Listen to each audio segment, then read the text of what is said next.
Hoy nos abre el profesor Estorgio Delgado. Nos cuenta sus vivencias. Gracias por recibirnos acá en su casa.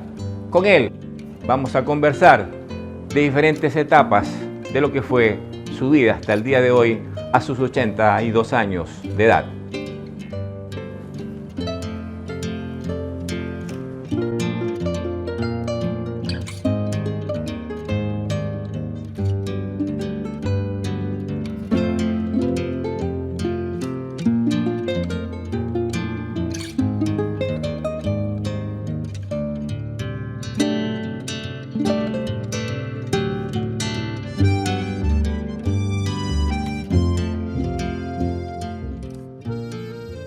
Amigos del sofá de Carlos, gracias por continuar con nosotros, que les seguimos contando historias. En esta ocasión nos trasladamos hacia la educación, hacia esa experiencia vocacional, pero que en el camino también tiene que tener una dosis de esfuerzo para lograr los objetivos que se trazan en el camino y también cumplir con los anhelos de nuestros padres.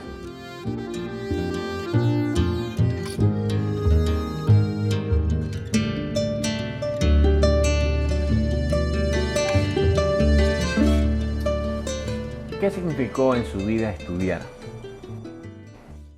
Estudiar significó para mí avanzar, adquirir conocimientos y transmitirlos a los demás, que esa es la función de uno cuando aprende, porque usted sabe que el aprender es infinito. ¿Cómo fue sus estudios? Mis estudios primarios, el primer año tuve dificultad porque tuve un maestro que nos atemorizaba. Dice, de arriba está el diablo, el que se porta mal, baja y se lo lleva. Oiga, entonces tuve que retirarme. ¿Eso en la escuela? En la escuela, sí. El primer año. Yo tendría unos 6 años. ¿Recuerda la escuela en Montecristi? Sí, en Montecristi. ¿Cuál es el nombre de la escuela? Escuela Sucre de Varones. ¿Y de ahí, cuándo decidió volver? De ahí yo aparentaba que iba a la escuela. ¿Mentía a los papás? No era así, ¿Y a dónde por se el iba? temor. Como la casa era grande, me iba en el primer piso. Y veía cuando mis compañeros salían, yo subía. ¿Y cuándo decidió volver? Ya decidí volver cuando mi papá escuchó lo que yo le explicaba, ¿no? Que no fui por ese motivo. Dice, eso no ocurre, eso cualquier maestro lo hace para que se comporten bien. Entonces ahí opté por continuar.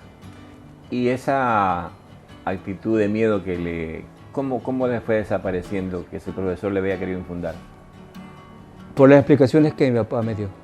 ¿Cuáles fueron ellas? No temas que lo hace para que tú seas disciplinado y trabaje constantemente en las tareas que él te deje. ¿Hasta cuándo lo apoyó su papá en los estudios?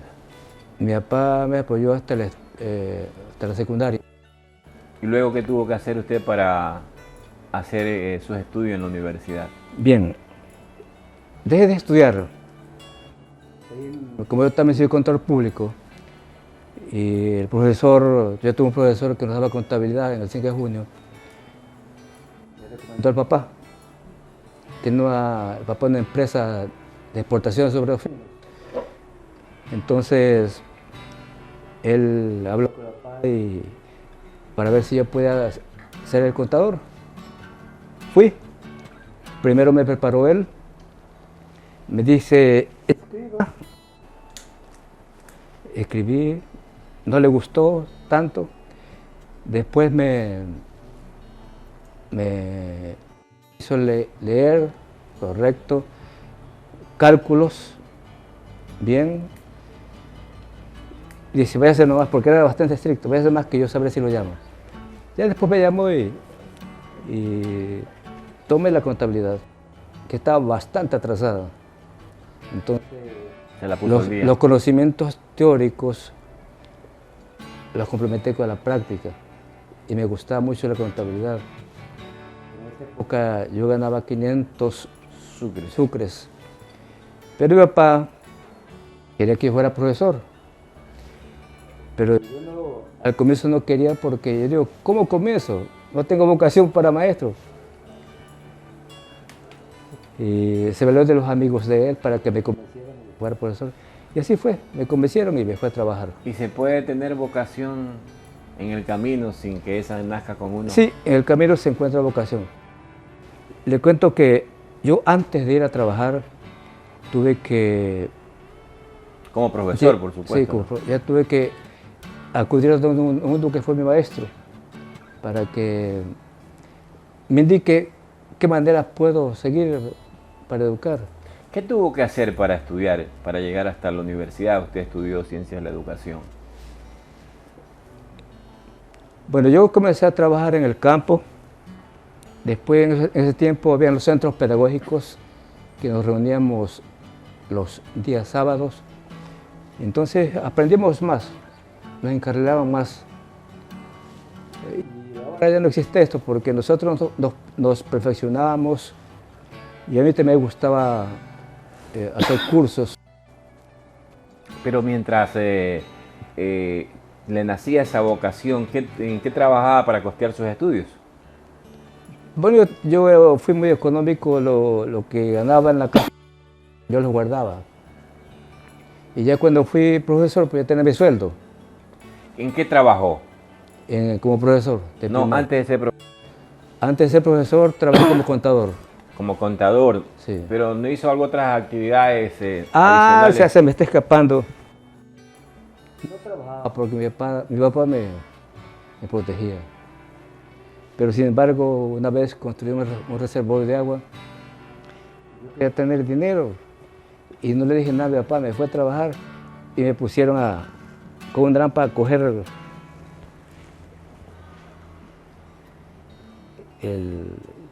¿cómo llama esa mezcla?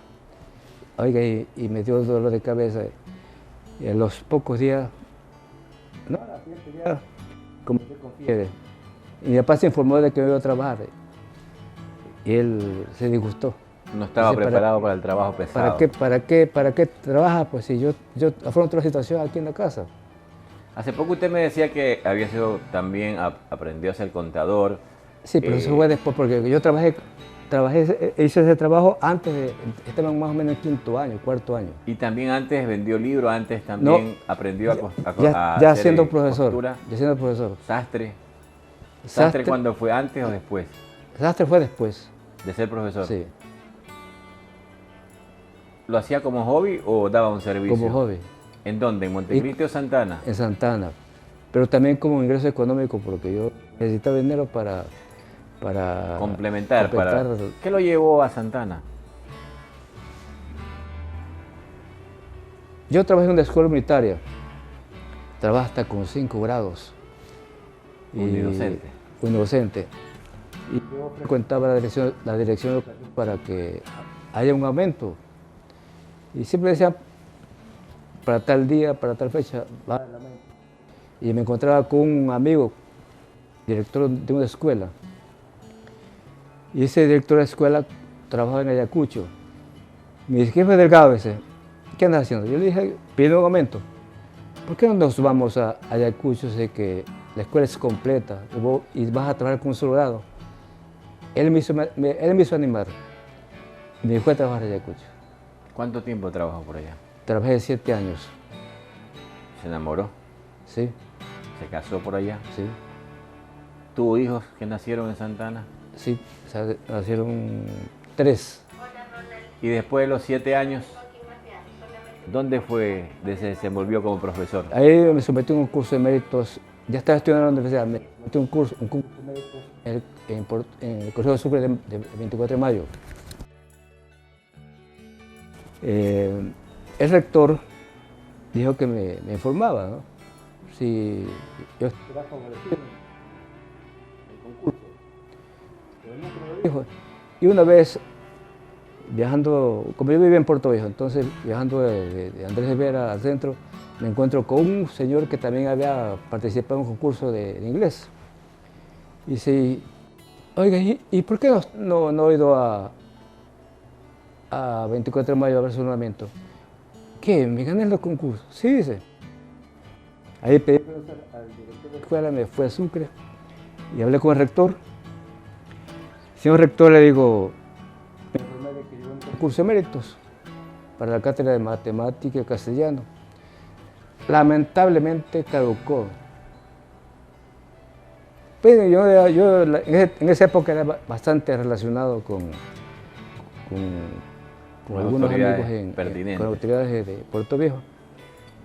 Y comenté, dice, vamos, te ayudamos, vámonos a Quito, a que tú expongas lo que te ocurrió. Entonces fuimos, le explicamos al director nacional de educación y dice, bueno, ahorita no le extendemos el nombramiento, pero después de unos 15 días usted lo va a recibir. Así fue. Cuando me posicioné fue una sorpresa para el rector, porque el rector había asignado una sobrina en mi puesto. Sí. Bien, ahí trabajé, fueron pocos meses.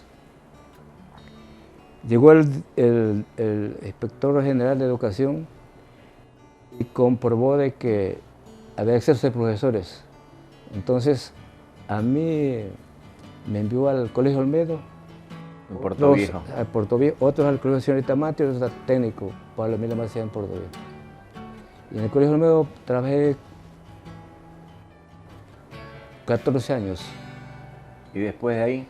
De ahí, el director de educación, hubo un problema en la pila. Hubo un problema en la pila, sí, muy triste. Y estaba el director de educación, uno que fue colega en el Olmedo. Dice, Delgado, ¿tú quieres ser autoridad? Sí me gustaría. Dice, ándate a la pila como rector. Dice, y me comunica todos los problemas existentes. Me fui a rector. Mi costumbre era andar de aula en aula, viendo el plan de trabajo de cada uno. Y me encontré con una señora que estaba dando alcance distinto al plan. Y le llamé la atención. Se enojó. Y era casualmente, era rectora, ya a la vez haciendo a profesora. Por no hacer daño, no le comuniqué a la autoridad superior. Mientras se cambiaba de colegio, de lugar, ¿cómo llevaba al hombro, en mochila a su esposa y a sus hijos? Es decir, ¿dónde estaban ellos? ¿Dónde los dejaba cada vez que tenía estos movimientos? En Puerto Viejo. ¿Por cuánto tiempo se estableció en Puerto Viejo?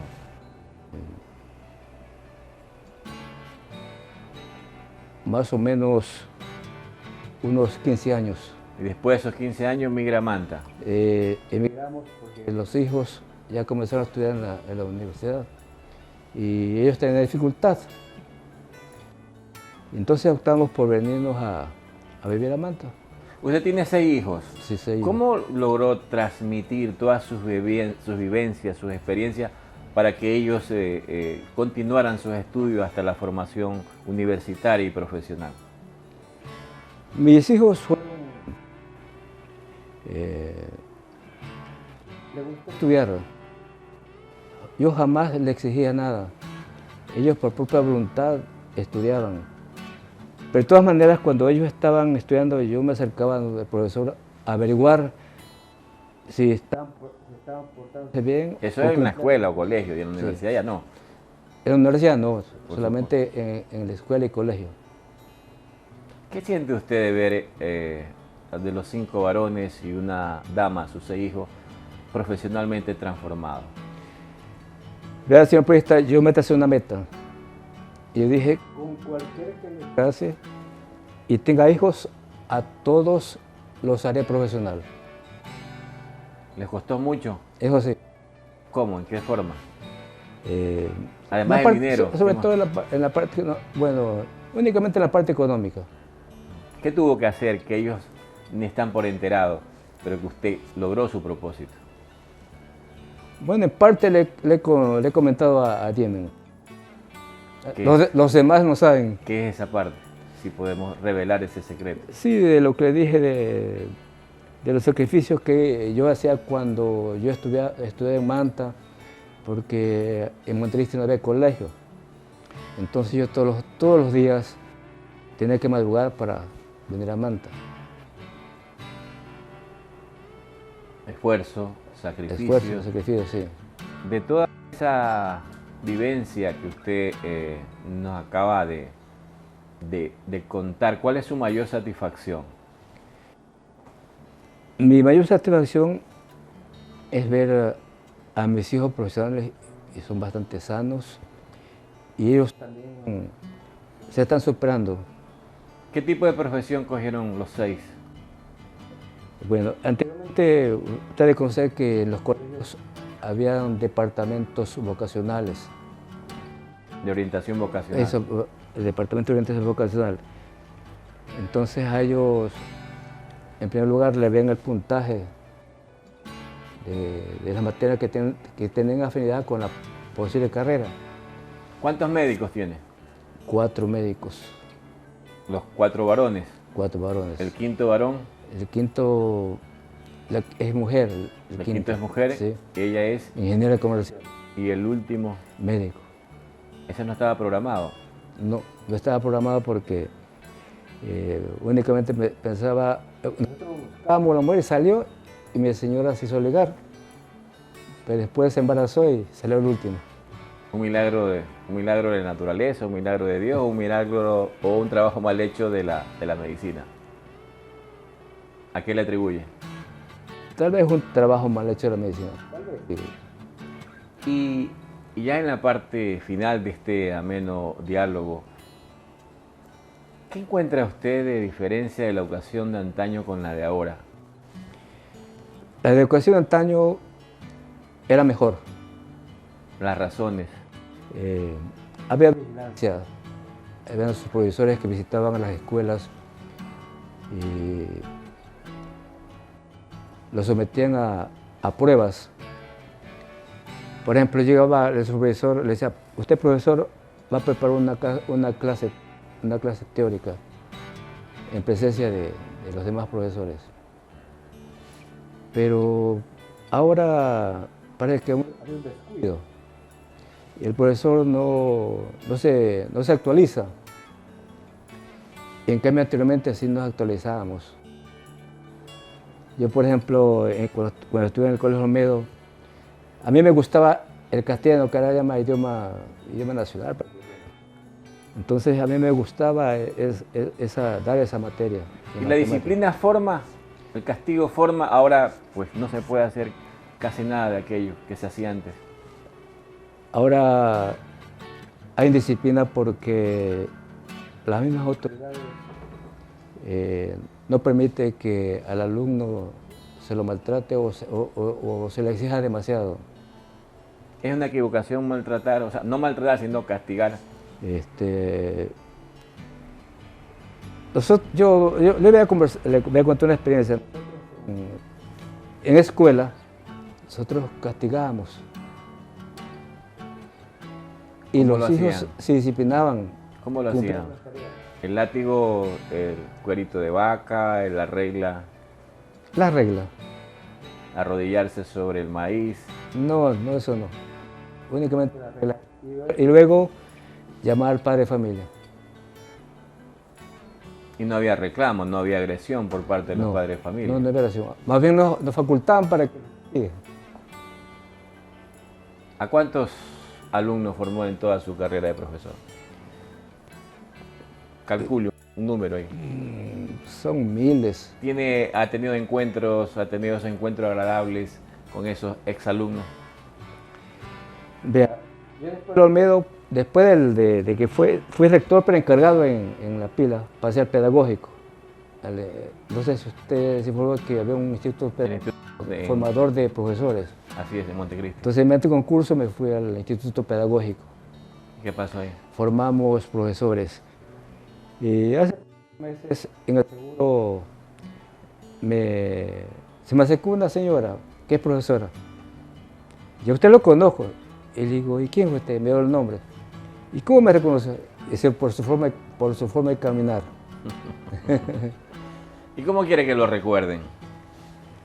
Vea, mi estimado periodista, a mí me recuerdan los buenos estudiantes. Usted sabe que a veces los estudiantes que son regulares, pocos recuerdan al profesor, pero sin haber motivos, sino que ellos, por dedicados a otras actividades, no supieron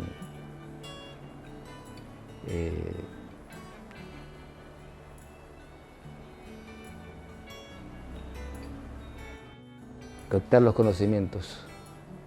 Pero, ¿cómo quisiera lo recuerde todas las personas que lo conocieron de su paso por esta tierra?